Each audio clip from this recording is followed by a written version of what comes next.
Do you remember my question? Did you review the deposition and testimony of Dr. Curry? Dr. Curry. Yes, I've Dr. Yes, I'm sorry. Yes, so I reviewed testimony of Dr. Curry. I reviewed Dr. Curry's reports. I reviewed Dr. Curry's testimony. Okay, and what if did you review the deposition and trial testimony of Dr. Hughes? Yes. Objection, Your Honor, beyond the scope of the disclosure. I'll allow that. Thank you, Your Honor. Overruled. Did you interview Mr. Depp? No, I did not. Did you request to interview? I requested to interview Mr. Depp twice, and both times Mr. Depp and his lawyers refused. Dr. Spiegel, I'm going to ask you some questions in this case respecting your opinions and the opinions you have formed and the bases for them. And I'm going to ask you to provide me with, in a reasonable degree of medical probability or certainty. Can you do that? Yes. Okay. On what were you requested to analyze and opine in this case? So it's fourfold. One, I was asked to opine about the risk factors that are associated with intimate partner violence and behaviors that are shown, risk factors that are shown in intimate partner violence to be consistent with behaviors that Mr. Depp has demonstrated. Two, I've been asked to opine about the acute effects on alcohol and substance use, and I mentioned that including mood, behavior, cognition, functional impairment. Three, talking about the psychological profile, if you would, of, is there a question? I'm sorry. Oh, no. Okay. Of psychological and medical sequelae of patients who have suffered intimate partner violence and perpetrated intimate partner violence, and whether or not Mr. Depp's behavior is consistent with that. And lastly, about alcohol and other substance use disorders, their diagnostic criteria, their medical and psychological effects, psychiatric effects, their cognitive effects, and their functional effects. And I think I would like to just go with the jury one other thing. When we talk about, when psychiatry talks about substance use disorders, it's imperative to understand we're not talking about someone who rarely uses and happens to have a bad night. We're not talking about someone who uses on a weekly basis and has a bad night. We're talking about repetitive patterns of behavior that meet a list of 11 criteria that can be deemed mild, moderate, or severe. Because I think people get confused when they hear the word substance abuse, that they think of, oh, I may have used this because I used it twice. There is a whole criteria of behavior and sequelae and consequences that go with a substance use disorder. I'm not just talking about someone who will occasionally smoke a joint or smokes a joint or snorts occasionally coke, okay, or has alcohol on weekends. So I really need to reiterate that, because I think when you look at psychiatric behavior, we tend to look, people look online and say, my gosh, I have all 7 of these, right? And they're reading it not quite the way the psychiatric literature is supposed to go.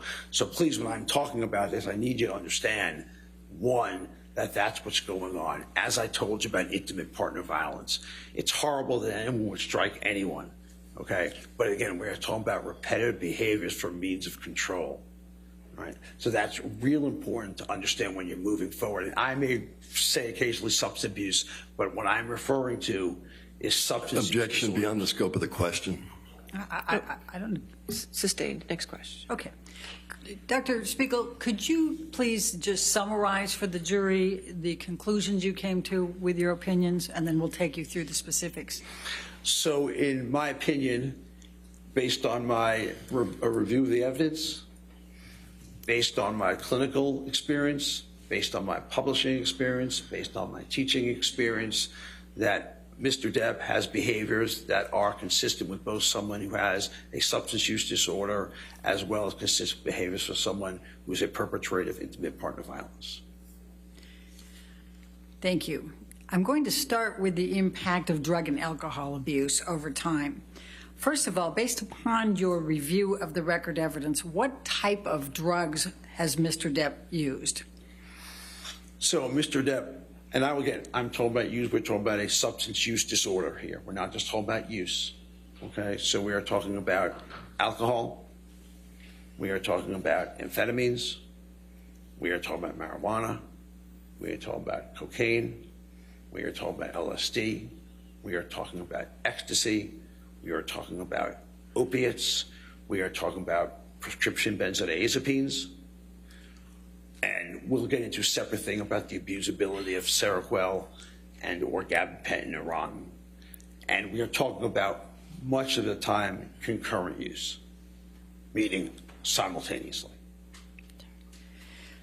In your practice, do some patients suggest to you that drugs and alcohol actually help them?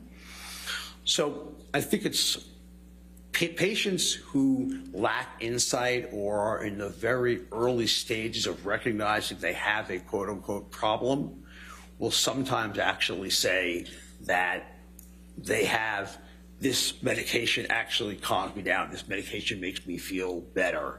And in actuality, they may not acutely feel anything, but chronic and continual use will take its toll on the brain. So the answer is yes, but again, people who have substance use disorders have lack of insight and a lack of judgment about what's going on. They're very poor moderators of their own behavior. Has Mr. Depp suggested, based on your review of the record evidence, that alcohol and drugs actually help him?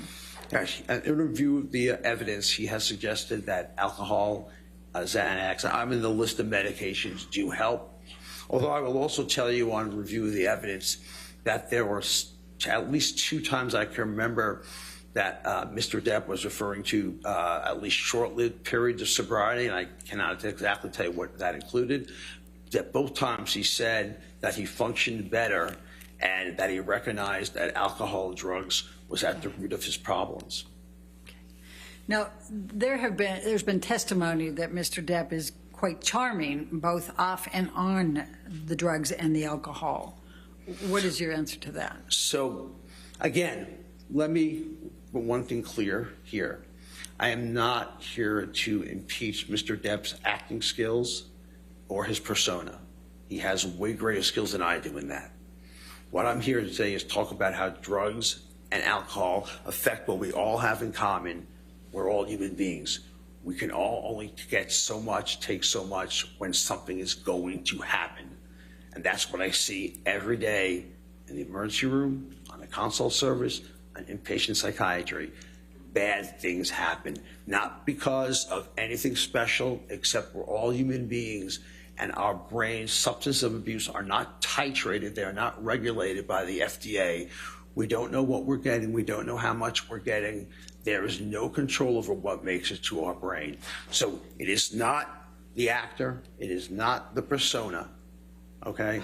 It is a person just like the rest of us who are human beings who will have these effects, and that's what we all share in common. Everyone in this courtroom shares that in common. When Mr. Depp was in his relationship with Amber Heard, was he a polysubstance abuser? Was he in what substance abuse? Polysubstance Yes. abuser? So Can you explain to leaving the jury your- what that is? Overruled. I'm sorry. Okay. Go ahead. Okay, so polysubstance abuse is the use of 3 or more substances. And I answer, like I said, concurrently, he was. Even while I was getting ready for rehab on the island, he was. So, yes, he did engage in that. Did Mr. Depp's drug and alcohol abuse affect him cognitively? Yes. So, if nothing else to look at, Dr. Blaustein, psychiatrist at Valley, Mr. Depp, did a mini mental state exam on him. And as part of that mini mental state examination, you're asked to remember 3 words and then come back 5 minutes later and repeat those 3 words. And in the meanwhile, you're getting other types of testing for attention and concentration and visual, spatial, and language. So other things that are being tested too. Mr. Depp was unable to recall any of them, and that is very unusual for a 50-ish year old male. I don't remember how old he was when he took that. Generally speaking, that age group should be remembering 2 or all 3 of those words. One, I do know that his lines were also fed to him by earpiece. Again, affecting memory. I did see in video deposition about having to have questions, I don't want to say repeat as much as completely forgotten. So the answer is yes. And you know, any one of us who use alcohol and cocaine to that level of degree, and I'm talking about a severe level of substance use disorder, are going to have effects. It is inescapable because we all have brains that are malaffected by extensive substance use, and potentially sometimes less, but certainly what we're talking about here is extensive. What, if anything did you observe from the record evidence about Mr. Depp having difficulty focusing, his attention span, processing, whether he could function as an actor? So, Objection compound. Compound is only if it's overruled. Thank you. so again, in terms of the acting part, we do know that he needed his lines fed to him for movies.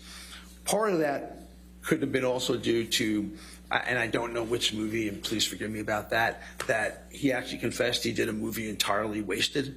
So I imagine it would be harder to do that. Additionally, like I said, when I looked at deposition, you can tell that the processing speed was down. His thinking rate was down. If your thinking rate is down, and I'm not talking about, again, I'm getting older. I'm probably not as sharp as I was at 25, okay? But I'm talking about it so slow that when we're trying to move on to other questions, we're still trying to answer the original data that's presented to us. So attention span is very much impaired. And if your attention span is impaired, your memory is going to be impaired. It is inescapable that that's going to happen. So all that comes into play there, and that's what I witnessed in the video deposition. Fortunately for Mr. Depp, I do see that during this trial, his cognition has improved somewhat, which will happen if you are sober. So I commend him on that. But again, I'm specifically referencing the time with Ms. Heard's and Mr. Depp's relationship. So we're talking about that.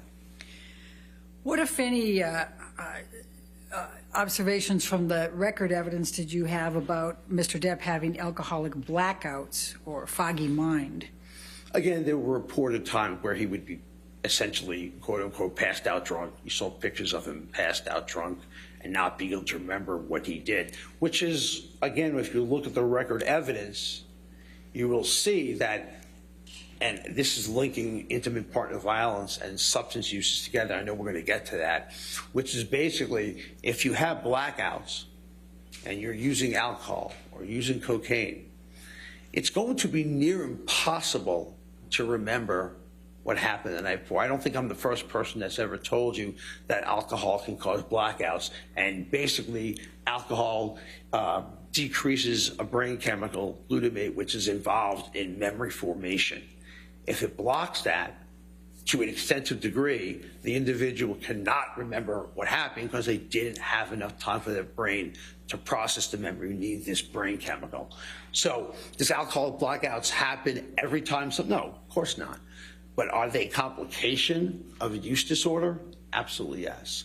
And there was record evidence of that.